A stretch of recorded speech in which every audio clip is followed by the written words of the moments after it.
September 22ರಿಂದ ಜಾರಿಗೆ ಬಂದ ಹೊಸ ಜಿಎಸ್ಟಿ ದರ ಬದಲಾವಣೆ ಜನಸಾಮಾನ್ಯರ ಜೇಬಿನ ಮೇಲೆ ನೇರವಾಗಿ ಪರಿಣಾಮ ಬೀರ್ತಾ ಇದೆ. ಜೀವನಾವಶ್ಯಕ ವಸ್ತುಗಳಿಗೆ ಸರ್ಕಾರ ಕಡಿಮೆ ತೆರಿಗೆಯನ್ನ ವಿಧಿಸಿದ್ದು, ಜನರ ದಿನನಿತ್ಯದ ಖರ್ಚಿನಲ್ಲಿ ಸ್ವಲ್ಪ ಹೊತ್ತು ನಿರಾಳ ಉಸಿರು ಬಿಡುವಂತಾಗಿದೆ. ಹಾಲು ಉತ್ಪನ್ನಗಳು, ಪ್ಯಾಕೇಜ್ ಆಹಾರ, ಸಾಮಾನ್ಯ ಬಟ್ಟೆಗಳು, ದಿನನಿತ್ಯದ ಬಳಕೆಯ ವಸ್ತುಗಳು ಜಾಸ್ತಿ ತೆರಿಗೆ ಕಡಿತಗೊಂಡಿದೆ.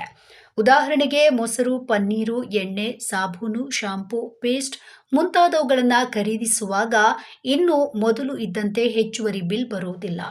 ಇದೇ ರೀತಿ ಟಿವಿ, ಫ್ರಿಡ್ಜ್, ವಾಷಿಂಗ್ ಮಿಷಿನ್ಗಳಂತಹ ಮನೆ ಉಪಕರಣಗಳ ಮೇಲೂ ಕೂಡ ದರ ಕಡಿತವಾಗಿದ್ದು, ಹಳೆಯ ಬೆಲೆಗೂ ಹೋಲಿಸಿದ್ರೆ ಇನ್ನು ಮುಂದೆ ಕೆಲವು ಸಾವಿರ ರೂಪಾಯಿಗಳಷ್ಟು ಸ್ವಲ್ಪ ಕಡಿಮೆ ಆಗಲಿಕ್ಕಿದೆ. ಜನಸಾಮಾನ್ಯರಿಗೆ ಉಪಯೋಗವಾಗುವ ಔಷಧಿ ಮತ್ತು ಚಿಕಿತ್ಸಾ ಸಾಧನಗಳ ಮೇಲೂ ಕೂಡ ತೆರಿಗೆ ಕಡಿತವಾಗುವುದರಿಂದ ವೈದ್ಯಕೀಯ ವೆಚ್ಚದಲ್ಲಿ ಭಾರ ಸ್ವಲ್ಪ ತಗ್ಗಲಿದೆ. ಆದರೆ ಇದು ಎಲ್ಲ ವಿಚಾರಗಳಲ್ಲೂ ಕೂಡ ಸಿಹಿ ಸುದ್ದಿ ಏನಲ್ಲ. ಸರ್ಕಾರ ಲಕ್ಸುರಿ ಮತ್ತು ಸಿನ್ ವಸ್ತುಗಳ ಮೇಲೆ ಕಟ್ಟುನಿಟ್ಟಿನ ನೋಟ ಹಾಕಿದೆ. ಸಿನ್ ವಸ್ತುಗಳು ಅಂದರೆ ಸಮಾಜದ ಆರೋಗ್ಯಕ್ಕೆ ಅಥವಾ ಪರಿಸರಕ್ಕೆ ಹಾನಿಕಾರಕವೆಂದು ಪರಿಗಣಿಸಲ್ಪಡುವಂತಹ ವಸ್ತುಗಳು. ಸರ್ಕಾರ ಇಂತಹ ವಸ್ತುಗಳ ಬಳಕೆಯನ್ನ ಕಡಿಮೆ ಮಾಡಲು ಅವುಗಳ ಮೇಲೆ ಹೆಚ್ಚಿನ ತೆರಿಗೆ ಹಾಕಲಾಗಿದೆ.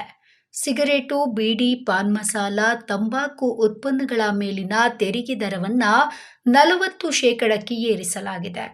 ಇದೇ ರೀತಿ ಲಕ್ಸುರಿ ಅಂದರೆ ದೊಡ್ಡ ಕಾರುಗಳು, ಹೆಚ್ಚು ಸಿಸಿ ಬೈಕ್ಗಳು ಮತ್ತು ಐಷಾರಾಮಿ ವಾಹನಗಳ ಮೇಲಿನ ತೆರಿಗೆ ಕೂಡ ಹೆಚ್ಚಳ ಕಂಡಿದೆ.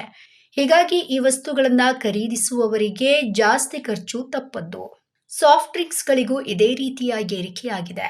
ಕೋಕಾ, ಪೆಪ್ಸಿ ಮುಂತಾದ ಪಾನೀಯಗಳು ಇನ್ನು ಮೊದಲಿಗಿಂತ ದುಬಾರಿಯಾಗಲಿಕ್ಕಿದೆ. ಒಟ್ಟಾರೆ ನೋಡಿದರೆ ಹೊಸ ಜಿಎಸ್ಟಿ ವ್ಯವಸ್ಥೆ ಜನಸಾಮಾನ್ಯರ ಅವಶ್ಯಕತೆಗಳಿಗೆ ಬೆಂಬಲ ನೀಡಿದಂತಾಗಿದೆ. ದಿನನಿತ್ಯ ಬಳಸುವ ವಸ್ತುಗಳು ಕೈಗೆಟಕುವ ದರದಲ್ಲಿ ದೊರಕುವ ನಿರೀಕ್ಷೆ ಮೂಡಿಸಿದ್ದು, ಆದರೆ ಐಷಾರಾಮಿ ಜೀವನ ಶೈಲಿಗೆ ಸೇರಿದ ವಸ್ತುಗಳು ಹೆಚ್ಚುವರಿ ತೆರಿಗೆ ಹೊರೆಯನ್ನ ಹೊತ್ತು ಜನರನ್ನ ಆಲೋಚನೆಗೆ ದೂಡಲಿದೆ. ಹೀಗಾಗಿ ಸೆಪ್ಟೆಂಬರ್ 22ರಿಂದ ಬಟ್ಟೆ, ಆಹಾರ ಸ್ವಲ್ಪ ಸಸ್ತಾ, ಐಷಾರಾಮಿ ಖರ್ಚು ದುಬಾರಿ ಎಂಬ ಸಮೀಕರಣವೇ ಜನಸಾಮಾನ್ಯರ ಬದುಕಿನ ನೂತನ ಸಮತೋಲನವಾಗಲಿದೆ. ಹೊಸ ಜಿಎಸ್ಟಿ ದರ ಬದಲಾವಣೆಯ ಹಿಂದೆ ಸರ್ಕಾರದ ತಂತ್ರವೇನಪ್ಪಾ ಅಂದ್ರೆ, ಜನಸಾಮಾನ್ಯರ ಬದುಕಿನ ಮೂಲಭೂತ ಅವಶ್ಯಕತೆಗಳನ್ನ ಸುಲಭವಾಗಿ ತಲುಪಬೇಕು, ಆದರೆ ಆರೋಗ್ಯಕ್ಕೆ ಹಾನಿಕರವಾದದ್ದು. ಅತಿಯಾದ ಐಷಾರಾಮಿ ಖರ್ಚು ಮಾಡುವ ವಸ್ತುಗಳ ಬೆಲೆ ಜಾಸ್ತಿ ಆಗಬೇಕು. ಇದರಿಂದ 2 ಸಂದೇಶಗಳು ಸ್ಪಷ್ಟವಾಗುತ್ತದೆ. ಮೊದಲನೆಯದು, ದಿನನಿತ್ಯದ ಜೀವನ ಸಾಗಿಸಲು ಬೇಕಾದ ಹಾಲು, ಆಹಾರ, ಬಟ್ಟೆ, ಔಷಧಿ ಮುಂತಾದವುಗಳನ್ನು ಸರ್ಕಾರ ಸ್ವಲ್ಪ ಕೈಗೆಟುಕುವ ದರಕ್ಕೆ ತಂದಿದೆ.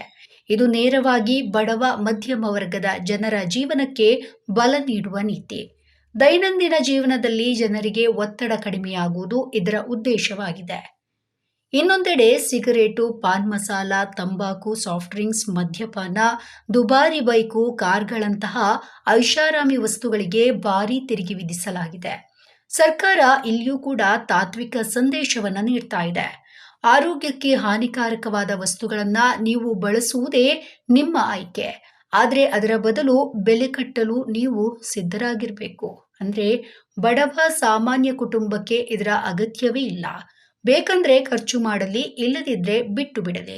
ಕೇಂದ್ರ ಸರ್ಕಾರದ ಈ ಹೊಸ ಜಿಎಸ್ಟಿ ಬದುಕಲ್ಲಿ ನಡೆಯುವ ಹಾದಿಯನ್ನ ತೋರಿಸುವ ನೀತಿಯಂತಾಗಿದೆ. ಸರ್ಕಾರ ಜನರ ಜೀವನ ಶೈಲಿಯನ್ನ ಬಲವಂತವಾಗಿ ಬದಲಾಯಿಸಿಲ್ಲ, ಆದರೆ ತೆರಿಗೆ ಮೂಲಕ ಒಂದು ಪ್ರೇರಣೆ ಮತ್ತು ಒಂದು ಎಚ್ಚರಿಕೆಯನ್ನ ಕೊಟ್ಟಿದೆ. ಆರೋಗ್ಯಕರ ಬದುಕನ್ನ ಆರಿಸಿಕೊಂಡ್ರೆ ಬೆಲೆ ಕಡಿಮೆ, ಹಾನಿಕಾರಕವಾದ ಅಥವಾ ಅತಿಯಾದ ಐಷಾರಾಮಿ ಬದುಕನ್ನ ಆರಿಸಿಕೊಂಡ್ರೆ ದುಬಾರಿ ಎನ್ನುವಂತಾಗಿದೆ. ಒಟ್ಟಿನಲ್ಲಿ ಜಿಎಸ್ಟಿ ಬದಲಾವಣೆ ಜನಸಾಮಾನ್ಯರ ಆಯ್ಕೆಗೆ ಗೌರವವನ್ನ ತೋರಿಸಿದಂತೆಯೇ ಅವರ ನಿರ್ಧಾರಗಳ ಹೊಣೆಗಾರಿಕೆಯನ್ನ ಅವರ ಮೇಲೆಯೇ ಇರಿಸಿದೆ.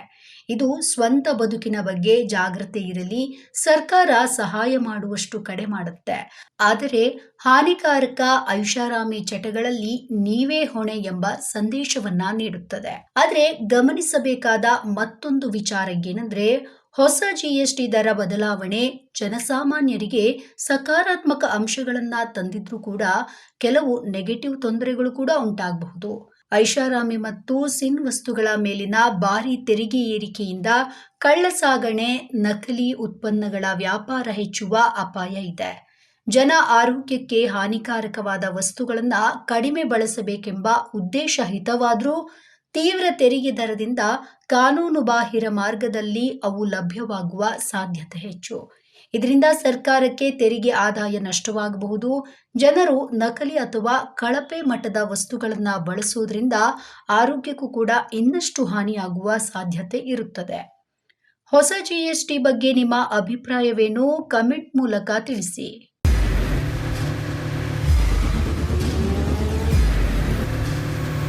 ಪ್ರಜಾಮಾರ್ಗ ನ್ಯೂಸ್, ಇದು ಜನಸಾಮಾನ್ಯರ ಧ್ವನಿ. ನಮಸ್ಕಾರ. ನೀವು ನೋಡ್ತಾ ಇದ್ದೀರಾ ಪ್ರಜಾಮಾರ್ಗ ನ್ಯೂಸ್. ರಾಷ್ಟ್ರದ, ರಾಜ್ಯದ ರಾಜಕೀಯದ ಬಗ್ಗೆ ಹೆಚ್ಚಿನ ಸಿನಿಮಾ ಅಪ್ಡೇಟ್ಗಳಿಗಾಗಿ ಫಸ್ಟ್ ಲೈಕ್ ಮಾಡಿ, ಸಬ್ಸ್ಕ್ರೈಬ್ ಆಗಿ, ಹಾಗೆ ಫಾಲೋ ಕೂಡ ಮಾಡಬೇಕು.